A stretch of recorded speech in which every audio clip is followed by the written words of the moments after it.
할렐루야. 사랑하는 우리 용인교회 성도 여러분, 한 주 동안도 주님 안에서 평안하셨습니까? 오늘도 하나님을 사모하는 그 마음을 모아 간절한 마음으로 기도하고 찬양하는 우리 용인교회 성도 한 분 한 분 되셨으면 좋겠습니다. 우리 용인교회 가운데에 임하시고 역사하시는 하나님을 기다리는 우리 성도님들의 준비된 마음으로 이 찬양을 주님께 고백합니다. 이런 교회 되게 하소서.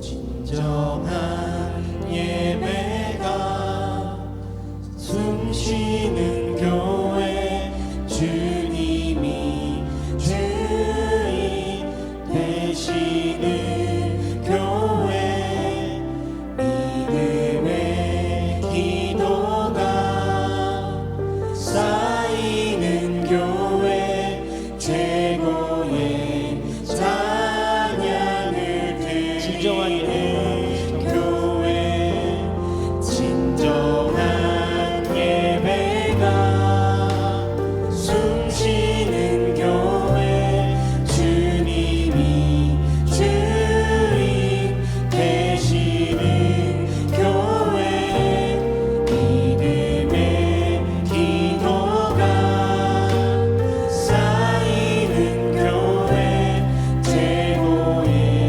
찬양을 드리는 교회, 말씀이 살아 움직이는 교회, 성도의 사랑이 넘치는 교회, 섬김과 헌신이 기쁨이 되어 열매 맺는 아름다운 교회,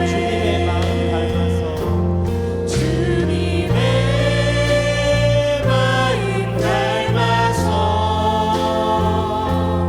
이웃을 사랑하는 교회,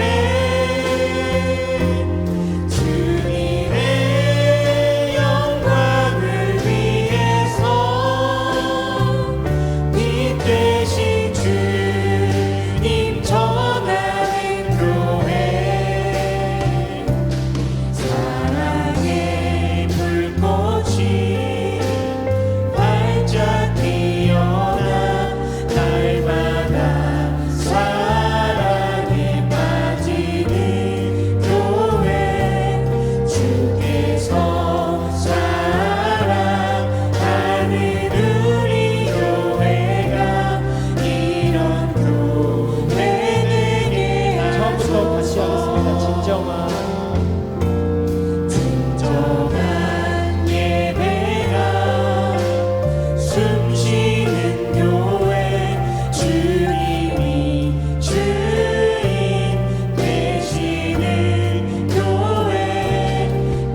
우리 용인교회가 이런 교회가 될 수 있을 줄 믿습니다. 이런 믿음을 갖고 이런 교회가 될 수 있도록 우리 성도 여러분의 많은 기도 부탁드립니다. 다음 찬양은 이러한 우리 성도 한 사람 한 사람을 우리 지역과 각자 살아가는 세상 사회에 믿음의 등불로 사용하여 주시기를 바라는 마음으로 주님께 다시 한번 고백합니다. 우리를 사용하소서.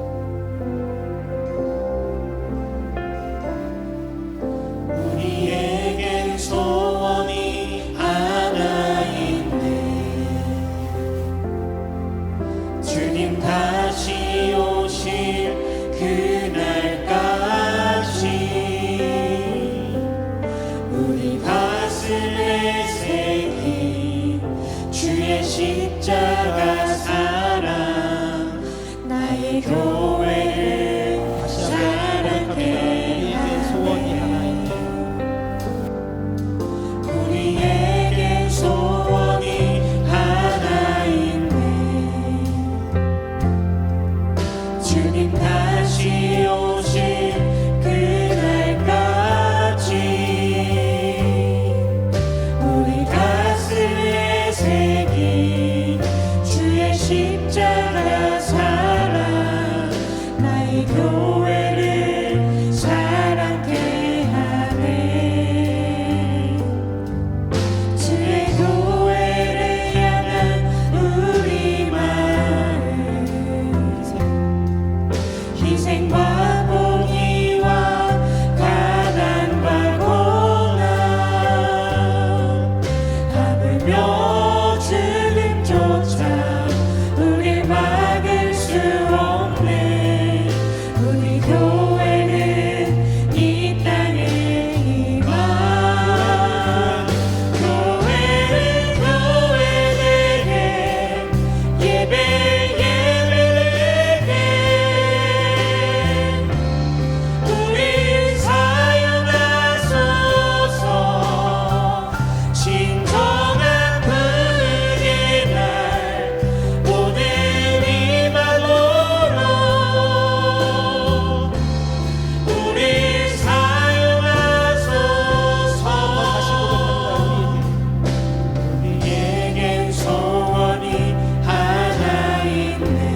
아멘. 우리 하나님께 영광의 박수 올려드리겠습니다. 하나님 감사합니다.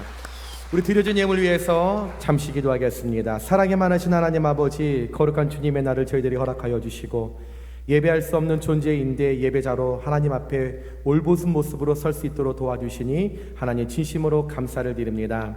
이 시간 하나님 앞에 하나님 받은 은혜가 많아서, 감사한 일이 많아서, 또한 간구하고 요청할 기도의 제목이 있어서 우리의 정성과 마음을 담아 귀한 예물을 주의 손에 올려드리오니 하나님 드린 예물 기뻐 받으시고 드린 소원하는 마음 가운데, 손길 가운데, 그의 삶의 현장 가운데 넘치도록 부으시는 하나님을 경험하는 복된 손길이 될 수 있도록 주여 은혜 내려 주시옵소서.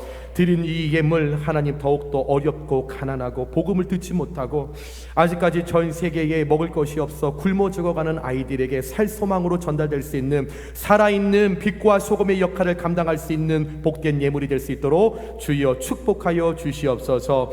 드린 이 예물 오병이어의 역사가 일어나 세상을 바꾸고 세상을 주께 돌아오는 데 만드는 아름다운 축복의 도구가 될 수 있도록 주여 은혜 내려 주시옵소서. 오늘 예배 가운데 주의 성령님께서 함께 하시고 도와주시고 이끌어 주실 줄 믿고 감사하며 사랑이 많으신 예수님의 이름으로 축복하고 기도드리옵나이다.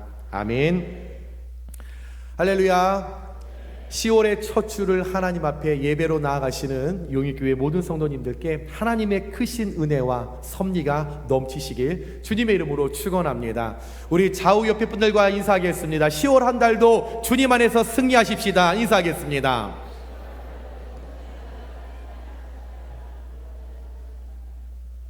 아멘. 오늘 우리가 함께 나눌 하나님의 말씀은 변변한 무기가 없이 그냥 초라한 300명의 군사와 함께 메뚜기 때 같았던 13만 5천 명의 미디안 군대와 함께 싸워서 그들을 물리치고 짜잔, 여호와는 우리와 함께 하시도다, 주님이 우리를 도와주셨다 라고 하는 승리의 깃발을 뽑아서 이스라엘에게 평안을 가져왔던 이스라엘의 5번째 사사였던 기드온에 관한 말씀입니다. 이스라엘 백성들이 날로 하나님의 은혜를 경험하는데도 불구하고 늘 제멋대로 살아갑니다. 하나님께서 그들의 삶에 여러 가지를 이야기를 하시는데도 불구하고 하나님의 뜻이 아닌 내 방법과 내 생각대로 살아갑니다.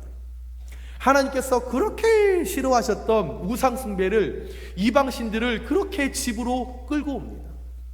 하나님 편에서 기분이 썩 좋지 않으시죠?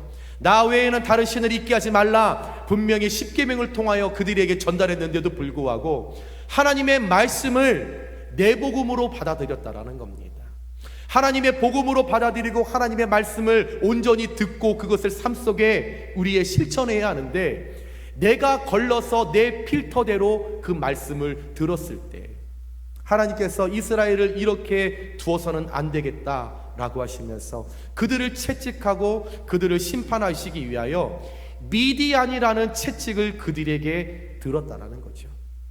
그래서 이 이스라엘 백성들이 7년 동안 미디안 족속에게 각종 억압과 겁탈과 고통과 아픔을 당하게 되었습니다.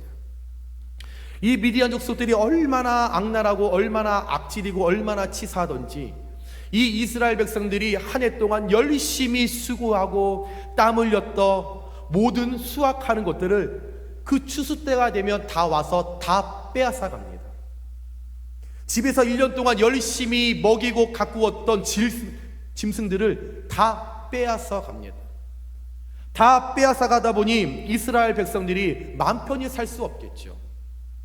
언제 미디안 족속들이 우리 집에 찾아와서 우리에게 있는 것을 다 빼앗아 가고 내가 길렀던 그 들짐승들을 언제 뺏어갈지 모르기 때문에 우리를 언제나 공격하고 힘들게 할 줄 몰랐기 때문에 이스라엘 백성들을 택한 것이 산속에 굴을 파서 굴 속에서 생활을 하게 됩니다. 얼마나 불편했겠습니까? 얼마나 어려웠겠습니까? 그런데 이 이스라엘 백성들이 현재 불편하고 어려움을 겪는 이 모든 여건 하나님이 만드신 것이 아니라 스스로가 그런 결과를 초래하게끔 본인들이 만들었다라는 거죠. 하나님은 좋은 것 주시는 하나님이시고 새 일을 이루시는 하나님이시고 인간의 연약함을 하시고 그들에게 풍성함을 주시는 하나님이신데 그 하나님의 말씀대로 살지 못하고 우상 숭배를 하고 하나님의 말씀대로 순종하지 않았을 때 그들에게 찾아오는 결과가 여러분 산속에서 굴을 파서 살아야 하는 안타까운 불편한 삶을 살아가게 되었다라는 거죠. 그때에 이스라엘 백성들이 고집스럽게 끝까지 붙들고 있었던 그 고통과 억압과 그 아픔을 이제 하나님께 해결받기를 원합니다. 좀 하나님 앞에 맡기 전에, 다 잃어버리기 전에, 다 손해보기 전에 먼저 하나님의 마음이 편치 않다라는 것을 깨달았다라면 그때 두 손을 들고 하나님 잘못했습니다 라고 고백하면 내가 가지고 있었던 그 소유 다 잃어버리지 않았을 텐데, 다 뺏기고 미디안 족속들에게 다 겁탈당하고 아무것도 없이 빈털터리가 되었을 때 그제서야 이스라엘 백성들이 우리가 잘못했다라는 깨닫고 하나님 앞에 두 손을 높이 들고 하나님 잘못했습니다, 우리를 용서하여 주옵소서, 우리를 불쌍히 여겨 주옵소서. 그제서야 다 잃어버리고 나서 손에 쥐어진 것 아무것도 없었을 때 빈털터리가 되어서 그때 하나님 앞에 회개하는 모습을 보입니다. 그때 살려달라고 도와달라고 하나님께 요청하는 그 이스라엘 백성들 하나님 외면하지 않으시고 그들의 간구에 요청에 부르짖음에 하나님께서 따뜻한 손길을 펼치기 시작하는데 그 하나님의 손길로 오늘 기드온을 하나님께서 이스라엘 백성들에게 축복의 도구와 따뜻한 손길과 구원의 손길을 기드온을 통해서 일하기 시작하게 되었다라는 거죠. 먼저 오늘 하나님께서 여호와 사자가 기드온이 포도주 그 틀에서 밀을 타작하고 있을 때 그에게 나타나셨습니다. 오늘 말씀 12절이죠. 12절에 큰 용사여 여호와께서 너와 함께 계시도다 하매 라고 말씀하셨습니다. 다시 이 말씀을 해석하자면 기드온 너가 큰 용사야, 네가 이스라엘 백성들을 구원할 지도자가 될 거야. 많은 이스라엘 백성들이 지금 부르짖고 있잖아, 살려달라고 하고 있잖아, 구원해달라고 했잖아. 그 구원의 지도자의 대상이 너야. 네가 큰 용사야, 네가 이 일을 감당해야 돼. 하나님의 사자가 기드온에게 말씀하고 있다는 거죠. 기드온이 이 여호와의 사자의 이야기를 듣고 기가 막혔습니다. 어처구니가 없었습니다. 아니 여러분, 기드온이 누구예요? 기드온은 농사꾼입니다. 순박한 농사꾼이에요. 싸움을 해본 적이 없습니다. 전쟁이요? 전쟁이 뭐지요? 오히려 기드온이 묻고 싶었던 겁니다. 전쟁이 뭡니까? 싸움도 안 해봤는데 내가 그 전쟁에서 내가 이스라엘 백성들과 함께 지도자가 되어서 13만 5천인에는 그 적들을 내가 이겨야 된다고? 아이 참나, 기가 막힙니다. 이것이 기드온의 솔직한 심정이었습니다. 말도 안 되는 소리였지요. 기드온은 단 한 번도 내 평생에 내가 계획하지도 않았고, 내가 그런 소망을 가져본 적도 없고, 그런 꿈도 가져보지 못했습니다. 그냥 하루하루 밀 열심히 씨 뿌려서 거두고 물주고 그냥 순박한 농사꾼이었는데 그에게 큰 용사요? 11절에 여호와의 사자가 아비에셀 사람 요아스에게 속한 오브라에 이르러 상수리나무 아래에 앉으니라. 마침 요아스의 아들 기드온이 미디안 사람에게 알리지 아니하려 하여 밀을 포도주 틀에서 타작하였더니. 여러분, 우리가 수확을 하고 곡식을 타작할 때 어디서 우리가 타작을 하죠? 대부분 타작할 때 먼지가 날리고 쭉정이가 날아가기 때문에 야외에서 탈곡을 합니다. 당연한 겁니다. 먼지가 날리죠. 얼마나 흙도 묻어 있었겠고, 거기서 먼지도 묻어 있었겠고, 야외에서 해야 하고, 통풍이 바람이 잘 부는 곳에서 타작을 해야 그 바람에 모든 것들이 다 날아가는 그 모습인데, 오늘 말씀해 보니까 기드온이 어디서 타작을 하고 있대요? 포도주 틀에서. 왜 포도주 틀에서 기드온이 타작을 하고 있었습니까? 미디안 사람들이 내가 밀을 타작하는 모습을 보면, 그것을 알면, 그 상황을 깨달으면 나에게 와서 그 밀을 빼앗아 갈까봐 무서워서 한정된 공간, 야외가 아닌 어떤 특정적인 사방이 막혀있는 그 공간, 그 포도주 틀에서, 그것도 당당하게 밀을 타작하는 것이 아니라 미디안 사람이 오나 안 오나. 여러분, 이 기드온이 용맹스럽다고 생각하십니까? 이 시간 한번 포도주 틀에서 밀을 타작하고 있는 기드온을 상상해 보시기 바랍니다. 과연 여호와 사자 말처럼 이 기드온이 큰 용사의 모습입니까? 강하고 담대한 용사로 여러분 믿어지십니까? 저는 오히려 포도주 틀에서 미디안 사람이 무서워서 내 소유를 뺏어갈까봐 눈치 보며 타작하는 그 기드온, 힘없고 쪼잔하고 왕따같이 보이고 찐따같이 보입니다. 그거 뺏길까봐 두려워서 사방이 막힌 곳에서 그 먼지 다 먹어가며 눈치 보느라 강하고 담대한 용사라는 그 꿈을 꾸지 못하는 그 기드온, 너무나 초라한 모습이 기드온의 모습이었습니다. 그런데 오늘 전체적인 말씀을 한번 묵상해 보니까 우리가 깨달을 수 있는 것은 하나님의 생각과 사람의 생각이 다르다라는 것입니다. 사람의 시선과 하나님의 시선이 다르다라는 것입니다. 이사야서 55장 8절에서 9절에 이는 내 생각이 너희의 생각과 다르며 내 길은 너희의 길과 다름이니라. 여호와의 말씀이니라, 로고스이니라. 이는 하늘이 땅보다 높음같이 내 길은 너희의 길보다 높으며 내 생각은 너희의 생각보다 높음이니라. 아멘. 내가 생각하고 내가 꿈꾸고 내가 바라보는 것과 하나님이 생각하고 하나님이 바라보시는 그 모든 것이 하늘과 땅 차이라는 것입니다. 너무나 다 다르다라는 것입니다. 저와 여러분들 생각에 지금 이스라엘 백성들이 미디안 족속 13만 5천 명과 싸울 때에 정말 그 적들을 물리칠 수 있는 능력 있는 지도자가 되어야 하는 것이 마땅한 일입니다.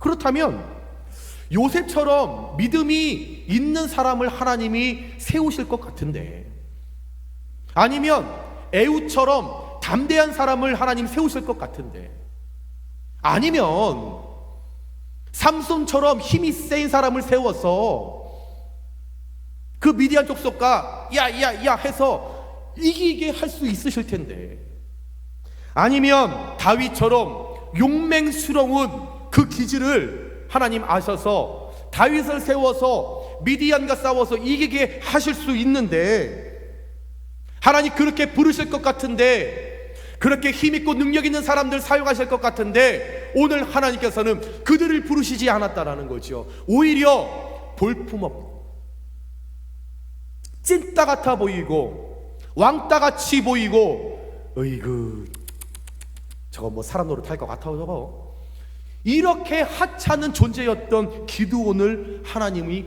불러주셨다라는 거죠.